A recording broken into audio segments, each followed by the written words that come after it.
Hey Warriors, welcome to Beyond the Classroom podcast, where we invite alumni back to campus to share their real-world experiences, career advice, and lessons you won't find in a syllabus. Stan State's Business Administration program equips students with the leadership, communication, and strategic thinking skills needed to thrive in today's evolving business world. Alumna Naomi Carrera, who earned her degree in business administration with a concentration in marketing, used her experience at Stan State to help launch her career as the co-founder of 922 Social Management, a social media management business dedicated to helping brands strengthen their online presence through creative content, strategy, and audience engagement. I'm your host, Lene Torres, and today we go beyond the classroom with Naomi Carrera, class of 2023.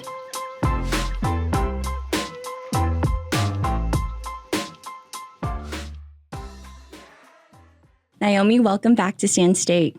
Yay, it feels good to be back. How does it feel like when you were coming back on campus today? I was in your position a couple of years ago, so it feels really nostalgic to walk back into the podcast room, and it's definitely changed since I've been here. I know that you said that you had my position before, and you were actually the host of a podcast called Taking Care of You. How does it feel to actually be a guest on one now? It kind of feels weird. I feel like now I'm the one getting asked questions rather than, planning, because now I know the back end as to connecting with these people, trying to get them onto the podcast and even, building out these questions for them. You did a little bit of what I do now in content creation for Stan State, and you eventually turned that into your business, 922 Social Management. Can you go ahead and describe your title in 7 words? Co-founder, social media management, wedding content creation. That's perfect. You did that so well. Can you go ahead and kind of describe what your role is or what you do?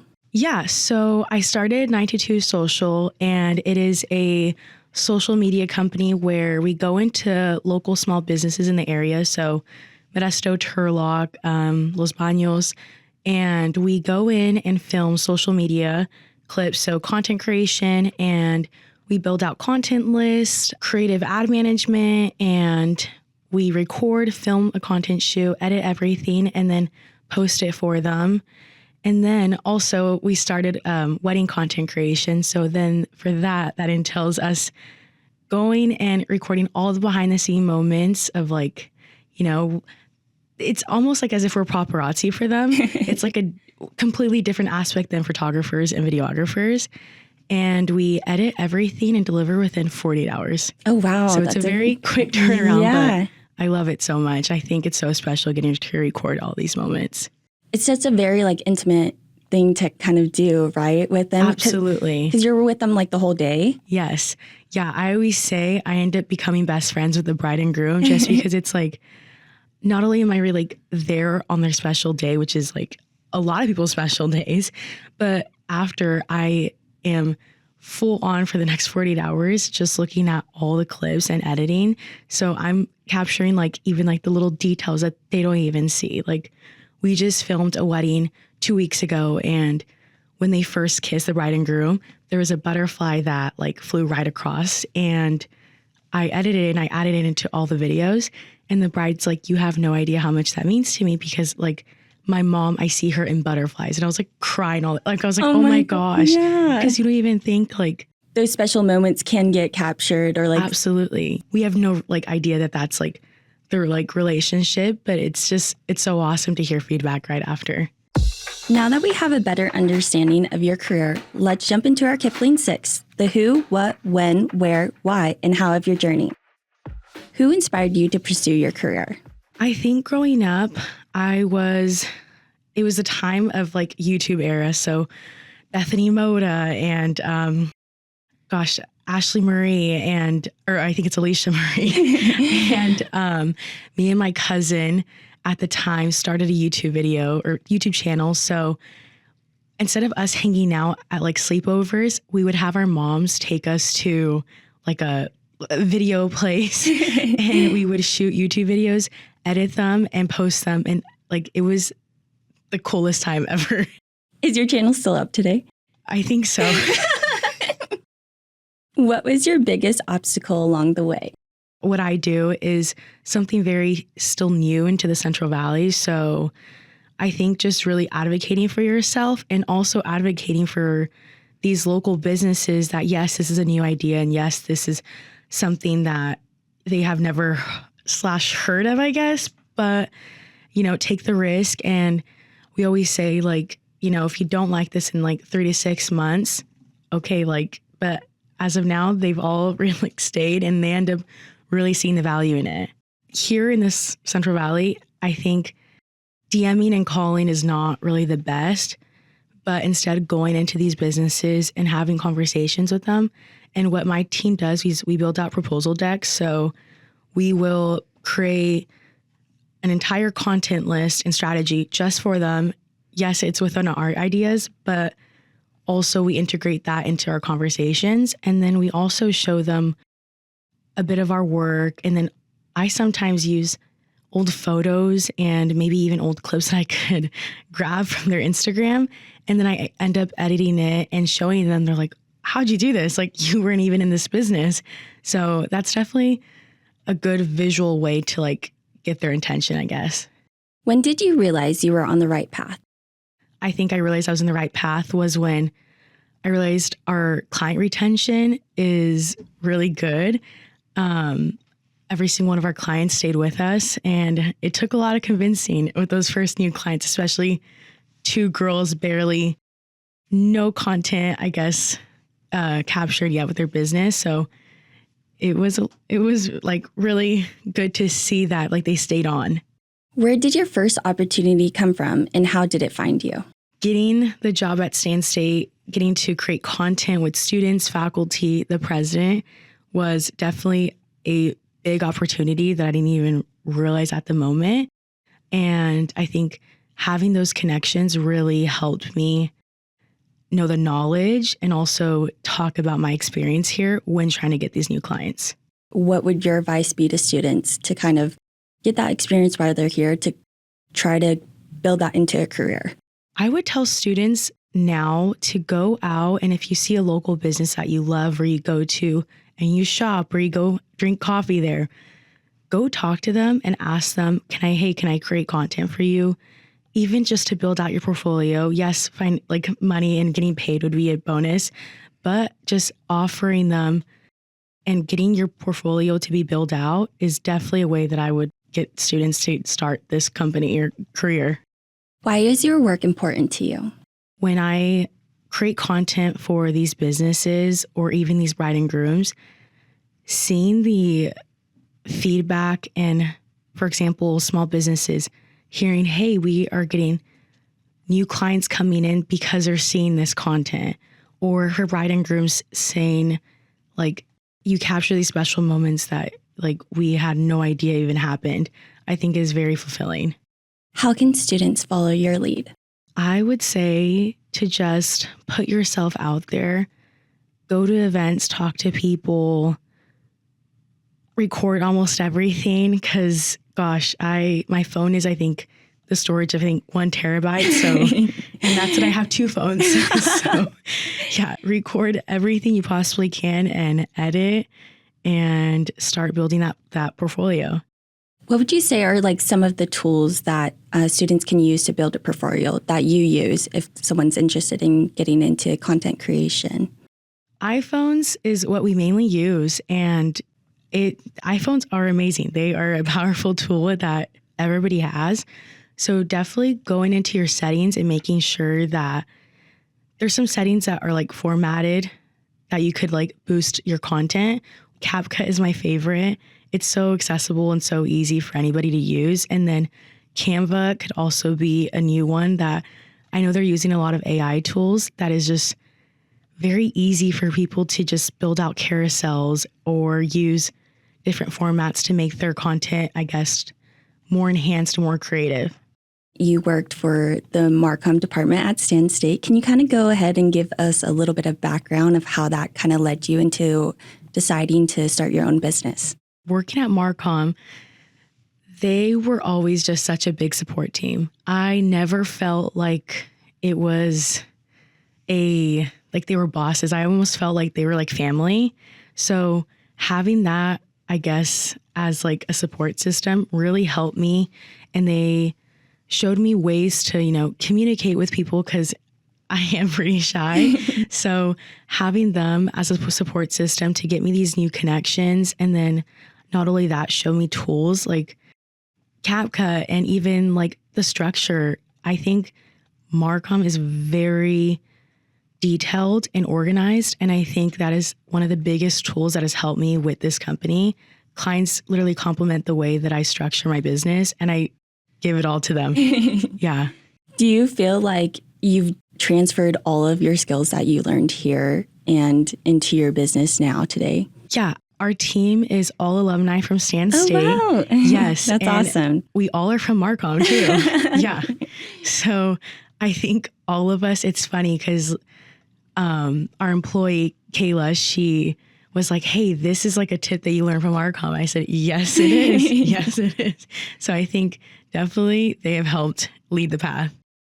Were there any other organizations or clubs that you were also involved with on campus that kind of helped you gravitate towards your career?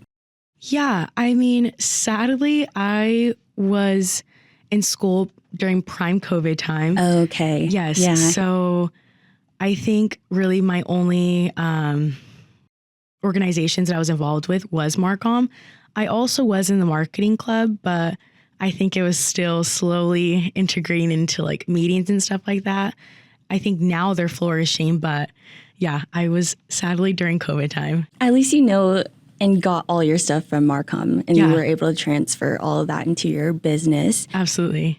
When you were in college, I know it was prime COVID time. How did you kind of navigate that into what life could be like after graduation? During COVID time, a lot of people were on social media. I think TikTok was barely starting out. So when I was working at Marcom, we barely started to post TikToks. And I think everybody used that time at home to start creating content. So I think now social media is even way more bigger. And I honestly think COVID boosted the social media world and gave a lot of opportunities. Like, for example, the job that I do, I don't really think it would have been an opportunity until, I guess, the reason like COVID and social media happening. Yeah. What were some of the challenges that you faced as a student? It was kind of hard because a lot of people were still hesitant about going to events. So when I was trying to create content, I think people were either not on campus or they were really shy. So I think trying to film content with them was just a bit hard. Other than that, though, I think I was just trying to graduate as well, too. It was at that moment, huh? Yes. Myself, I kind of deal with a lot of no's when I'm trying to ask students to be involved in content. How do you go about if there's a business that says no to you, or like how do you navigate to entice them to get involved into your company? That's where that proposal deck comes in hand, because I think when we first have conversations with clients, we don't really present that proposal deck right away because we use it as almost like a tool, like a last case scenario. So when we get no's from them, we're like, hey, let's build out this customized proposal deck. Let's show you what we could do for your business. We always say everything is for them. It's customizable. It's targeted to them. We're here for you and we're helping you. So that proposal deck really helps build out visually more than we could even explain. And I think that's like a really great tool to have. How did you start your business? My job after Marcom was working as a marketing coordinator for Paggio Lavender Farms. So they were a wedding venue. So I was working prime time when it was wedding season. So there was about 3 to 4 weddings per week. Oh, wow. And it was so awesome to see one venue have very different weddings. I was working with a lot of vendors and meeting them. And when I started showing them what I was doing, and I think even there was one wedding where there was a wedding content creator, and this was in 2023. So I remember everybody's like, there's this girl filming these couple and like she has an iPhone. And I thought it was the coolest thing in the world. And I remember that everybody was like, this is so weird. And I thought this is the coolest thing in the world. So I think talking to these vendors, they said, you should do this on your own. You could be doing so much more. And It was a really great job, but I think after hearing their, I guess helpful words, I think I talked to my business partner now, who is my old coworker. And I said, hey, like, this is my idea. I would love to do this with you. We worked so well together. And I think that's kind of how this all started. That's a great first story because you got an inspiration from someone that you saw doing it. Absolutely. What is some advice you would give to students to network and get your name out there? A new way now that I network is I go to events. For example, we just went and recorded content for, it's called OFI Society. So they are a Pilates event / matcha. And I really want to get into the space of Turlock, and I really want to start talking to more businesses and also get into the Pilates community, because that would be such an amazing client. So what I started doing is anytime anybody's posting Pilates events, we're like, hey, we'll record content for free, like giving that 1 hour and getting to talk to so many people. Because, at that event, there's 2 girls holding these phone gadgets and filming us working out. Like, who are they? Yeah. So we had a lot of people come up and ask us, and you never know who you're going to meet at any time, any place, anywhere. So actually, one of the girls that was there walked up to us and they asked us for our business card, and she ends up owning a coffee shop. Just going and putting yourself out there and recording and holding your phone up, Yeah. Not being shy, not having that pressure, oh my gosh, this could fail, Absolutely. I think I'm very more so relationship based.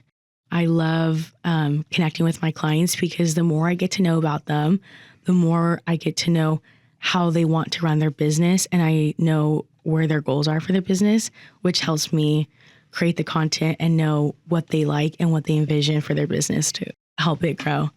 What do you value most about being a part of the Sand State community and kind of translating that to your career now? I love that Sand State really values the community. When I would go film, my favorite events was commencement. Oh my gosh, it was a team of everybody helping and just making sure that this day was about the graduates and how can we uplift them? How can we just get this day happening?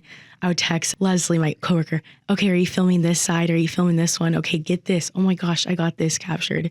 And I think having those exciting moments and having a team really helped me now, because I am like that with weddings now. Oh, did you get that first dance moment? Okay, go upstairs and record from above.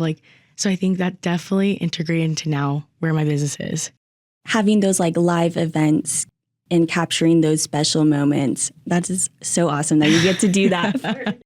It doesn't feel like work at times. No, that's good. At least you love your job. Oh, yes.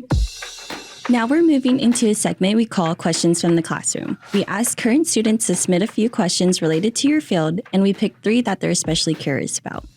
How did you approach building professional relationships and networking opportunities while you were a student? I would go to these events and I would have to film faculty during podcasts, and I would have to film them for content for the Instagram account. So I think putting myself out there and talking to them, because again, at the end of the day, I'm recording them with a camera right in their face, and it's so hard and so intimidating at times. So having these conversations on the back end makes them feel more comfortable on camera. And I think that really helped with networking and also getting myself to be out of my comfort zone and talking to more people to be on camera and creating content. Do you ever feel like there's a moment where you're like, oh my gosh, I don't know if I can talk to this person because they're so camera shy, but is there a turning point where you say something or give them advice to where they're like, okay, I actually want to do this now? Yeah, absolutely. So they know that there's a content day happening, and they even say, I have anxiety. And I always like to at first talk to them and just have a normal conversation. Yes, we are on a time clock, but getting to let them ease up a little bit. And then sometimes when I have that camera on them, I'm like, okay, let's do this as a test run. Don't even act like there's a camera. Just I'm going to play with my settings. And that's my favorite thing I say. I'm going to play with my settings. I'm just going to see. I'm going to ask you the question and, you just talk. And that first take's always the best. So I think just telling them, that this is, take a step back.